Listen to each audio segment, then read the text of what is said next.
Okay, so today we are here with Ahmet Orhon. He is the CEO of Avane Cloud Kitchens. Could you tell us a little bit about what you're doing here, what the company is about? Avane Cloud Kitchen is a full stack multi-brand cloud kitchen. We are the first one doing this in Turkey, and we are one of the first 5 companies that does this in Turkey. What we do is we are launching 30 plus virtual brands from one kitchen about the size of 250 square meter. All these 30 virtual restaurants belong to us, from all the way starting from finding the name of the restaurant, designing the logo, developing the menu, developing the products, doing the R&D for the products, doing the pricing, doing the marketing, channel management. Pretty much we do end-to-end everything about the restaurants. So we create virtual restaurants from scratch, except doing the delivery service. We do get outsourced services for the delivery. Virtual restaurants means that it is only delivery only restaurants. So we do not host the customers at our premises. This allows us to have significant cost advantages. As we are doing only delivery, we do not need to have large spaces to host the customers. So our square meter requirement is much less. Also, we do not need to be present at high streets or malls. So again, our rent per square meter is less than a traditional restaurant. We don't need to employ customer-facing employees like waiters, receptionists, etc. So our working capital, our working expenses, operating expenses are lower. And also finally, unlike the traditional restaurants, we do not need any interior design, furniture, air conditioner, etc., lighting. So it allows us to have lower capex. So by just being a virtual restaurant, we have much lower OPEX and CAPEX compared to traditional restaurants.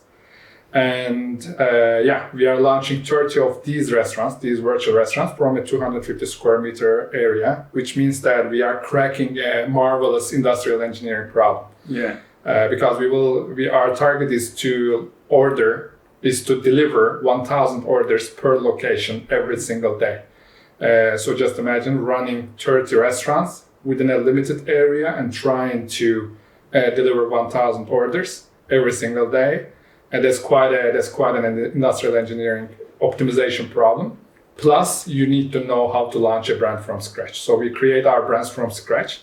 So then it means that you need to know your customer well, you need to analyze your customer well, you need to analyze your competitors well, and you need to develop a tailor-made value proposition for each of your brands so that you have the uptake from the customer end, and you can compete with the national players like Kentucky Fried Chicken, Pizza Hut, etc., that are spending millions of dollars to advertising. Yeah. What's the main reason that you try to achieve like 30 brands instead of focusing and specializing in one? It is impossible to get 1,000 orders from one brand. Even the most successful brands in the world doing delivery food like Domino's, Burger King, Pizza Hut, KFC, all those are achieving on average 150 to 200 orders a day despite spending millions of dollars.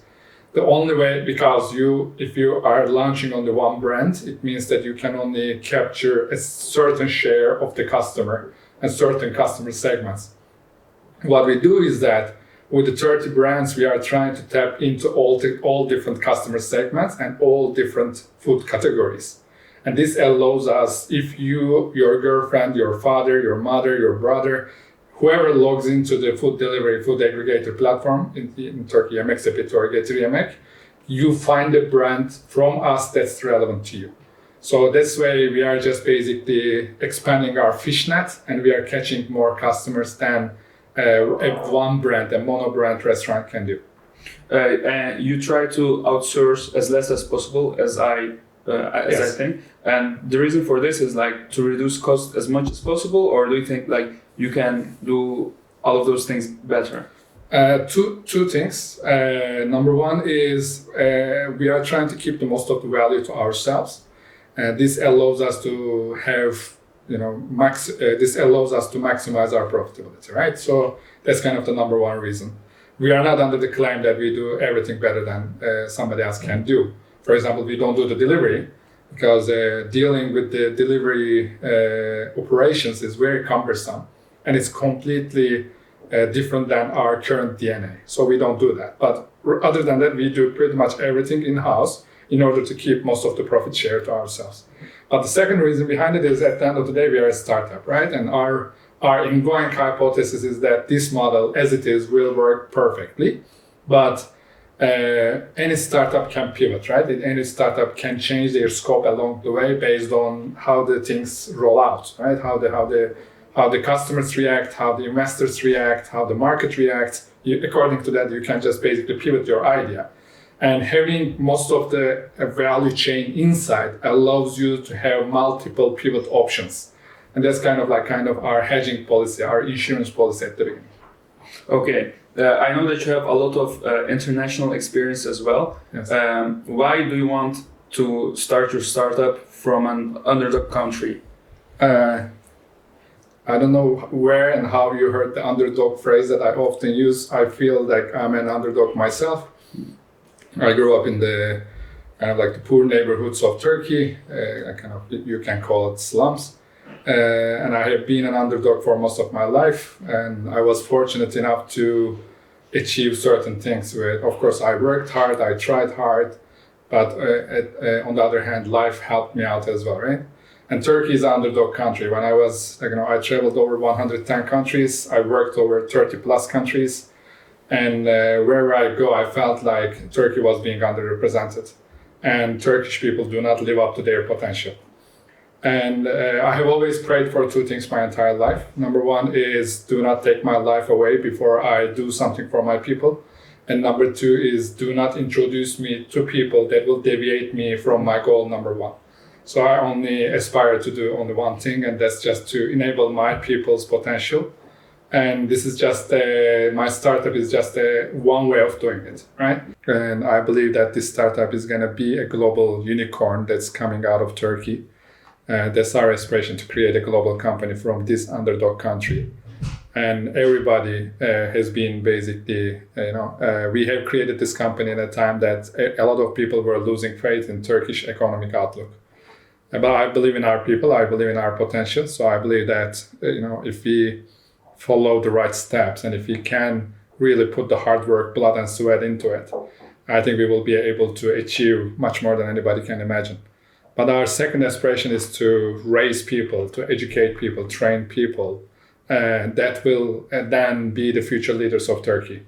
Here, most of our colleagues are fresh graduates from colleges, and we are literally spending extra time, extra hour, tapping into each one of the details with them so that they know and then they grow as a person. One angle, we hope and we are firm that we will be a unicorn. But on the other hand, we are very hopeful that we will be able to raise the people that will be determining the future of Turkey in whatever they do. And we will be supporting them. So that's kind of the reason that I come back to Turkey, and we are doing this in Turkey. Plus, Turkey is a perfect test market, right? We are 85 million population, an amazing digital penetration, very open to innovation, very agile way of doing work. So Turkey is a great test market. And we are now growing into Europe and GCC countries, Gulf countries in this year as well. Russia, right? Russia was one of the three options that we were entertaining, but due to the current circumstances, we kind of postponed it. I don't think that we will be doing that anytime soon. But we are launching our first brands in Abu Dhabi in April, and we will be also launching our kitchens and brands in UK and Germany in the upcoming months. I think we met almost 2 years ago online. I know that you're such a humble person and hardworking. To what or who do you owe this perspective of you? Accepting to be a humble person will be going against being a humble person. Okay. So that's your appreciation of it. I cannot say that I'm a humble person. I wish I can be more humble. I'm trying. But I think my upbringing allows. My upbringing is the reason behind my appreciation for humility. I'm not saying that I'm a humble person, but I appreciate humility quite a bit. And that's, I think, I owe it to big time to my parents and my brother. And but on the when I go home back to Ankara, Pretty much when I sit on the dinner table with them, they don't care about my titles, they don't care about my colleges, they don't care about my diploma, nothing. It's just like who I am representing as a person is what matters most to them. And then that keeps you humble. And Turkey is a very interesting country. And one of the reasons that I'm so dedicated to the underdog mentality is, it's just in countries like Turkey, your potential is mostly untapped due to so many circumstances.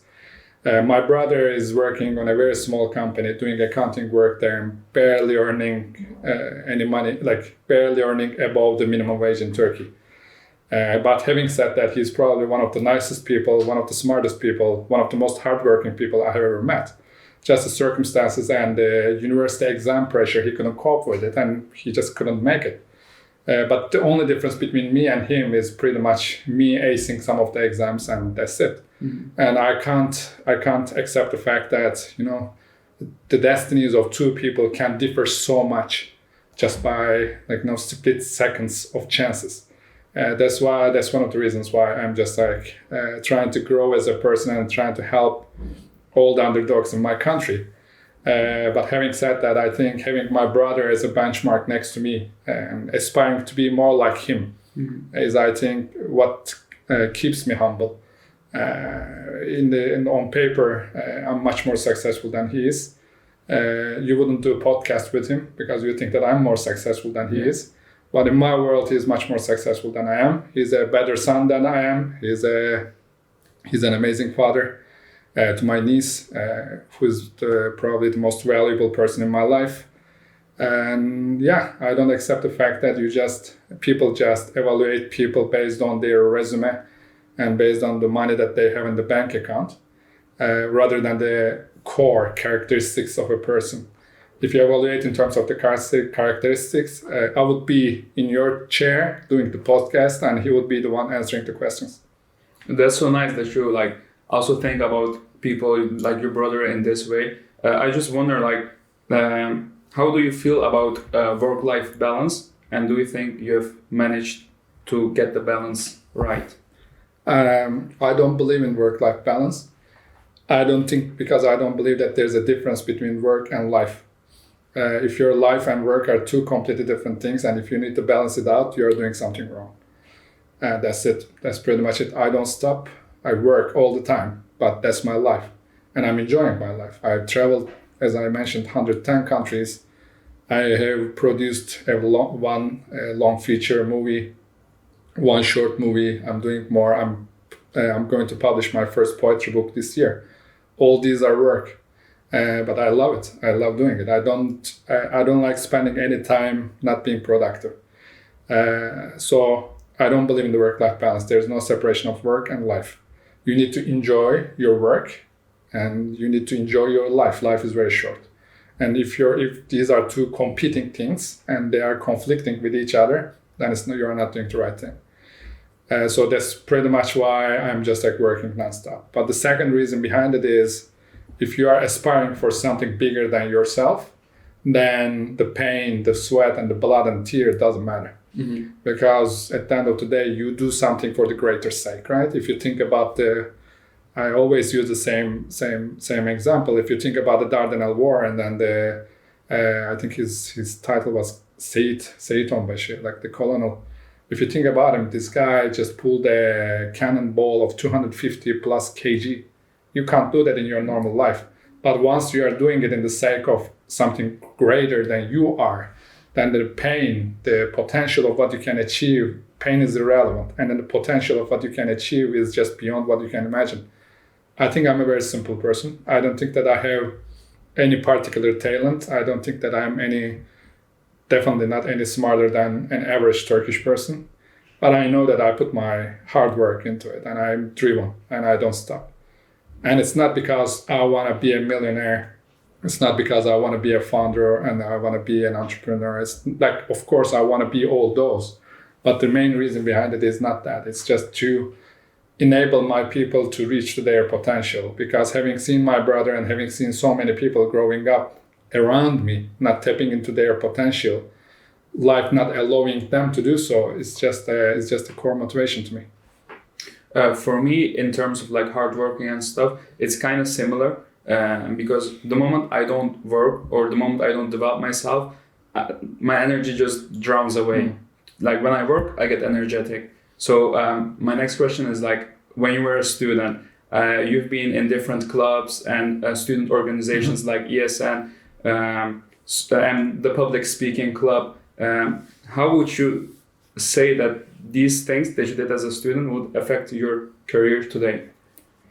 I think it's just like the number one is the peer leadership, like you leading your peers to do something in an environment that you cannot reward them with money or any particular achievement, right? That you have very limited means, you have very limited instruments.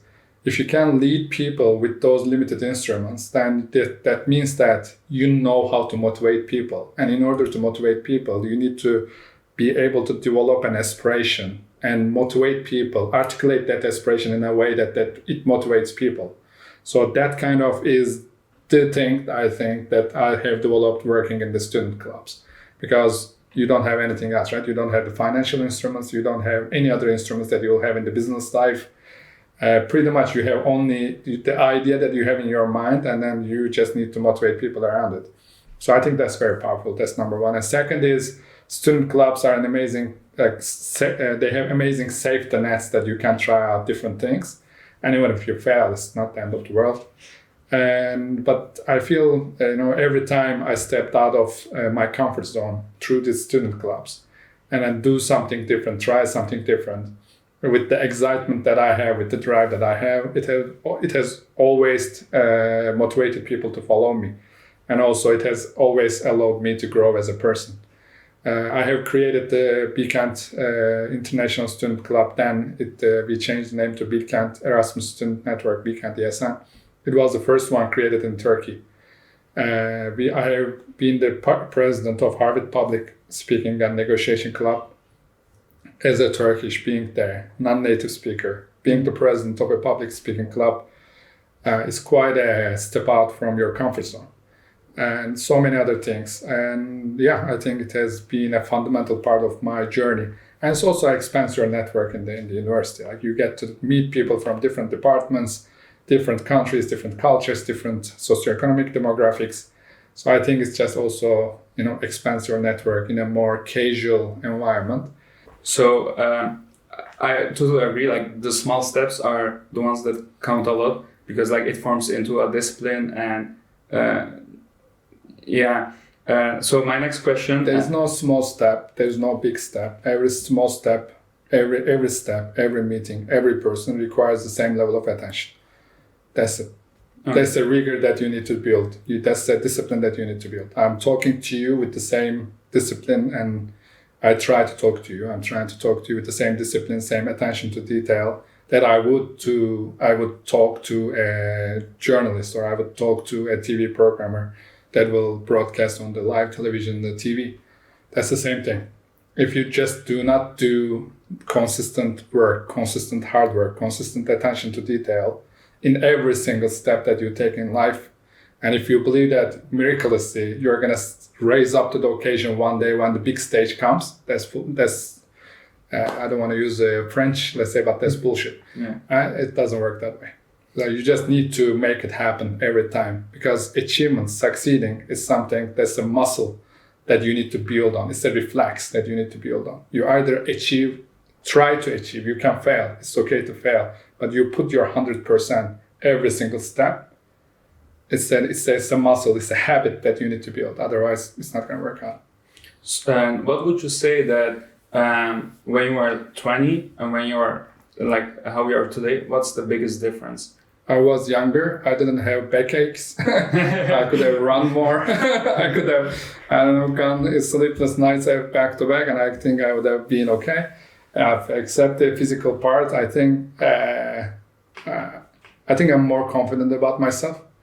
I know that it worked. I have always trusted the process. I believe that if I just do my work rigorously, again and again and again and again, just paying attention to every single step and just busting your ass off, just working hard every single step, I I always thought that it's going to work out. But when you're 2022, it's just like you just want to have a little bit of a, I was wishing that I could have seen myself when I'm 35 and just be confident that, I have achieved what I'm aspiring for.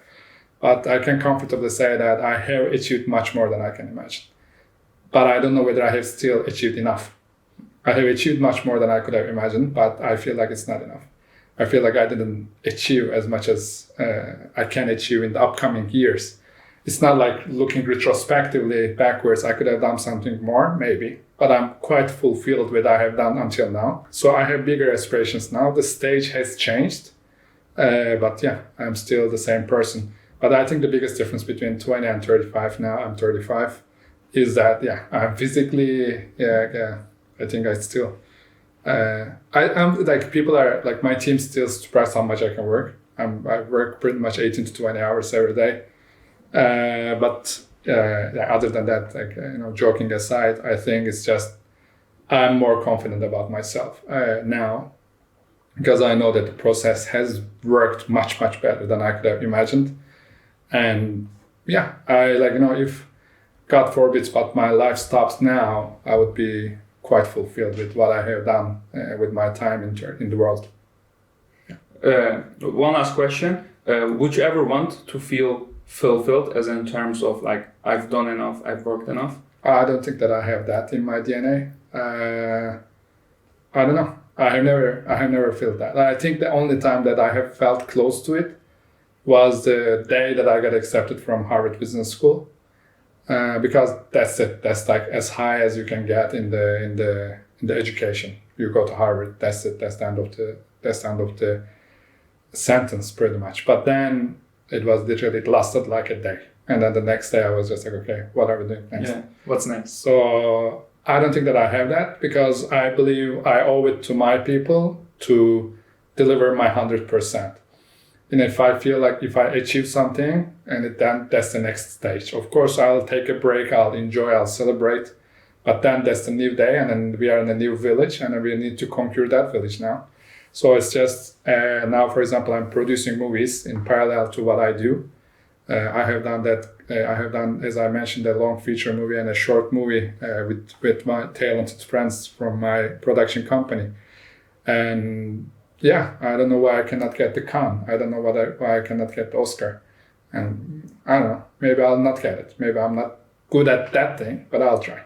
So it's just basically, and if you get the Oscar, right, why cannot you be the producer that wins the Oscar 2 in a row? I don't know. Yeah. So I don't have any, there's no limit to it. As far as I think I breathe, as far as I'm healthy, as far as I have people around me that believes in me, I will continue to push. But this doesn't mean that you shouldn't celebrate. This doesn't mean that you shouldn't take breaks. You should do that, because this is a marathon, and then sometimes you just gotta take a break and just celebrate or acknowledge your achievements. You shouldn't be also too hard on yourself. You should sometimes take a break and say, hey, I have done well. And then you should pat yourself on the shoulder, because if you don't do that, nobody else does. But other than that, do not getting complacent. So it's just basically taking it easy. It's not something that I think I'm wired to do so. So I hope that even if I feel like even if I have achieved most of the things that I set myself as a goal to, then my next target would be to inspire the other people to do the same thing. So that's going to be my next stage, if I may. So I don't know whether I have that in my DNA, but I'll continue to push further. I wish you good luck on your journey. Thanks. And I thank you for your time. Of course, anytime. It's my pleasure. And I'm glad that you followed up on, after 2 years from a talk that I gave in your college.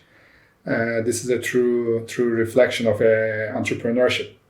You are basically taking a step. You are reaching out to me. You have reached out to me like 2 weeks ago.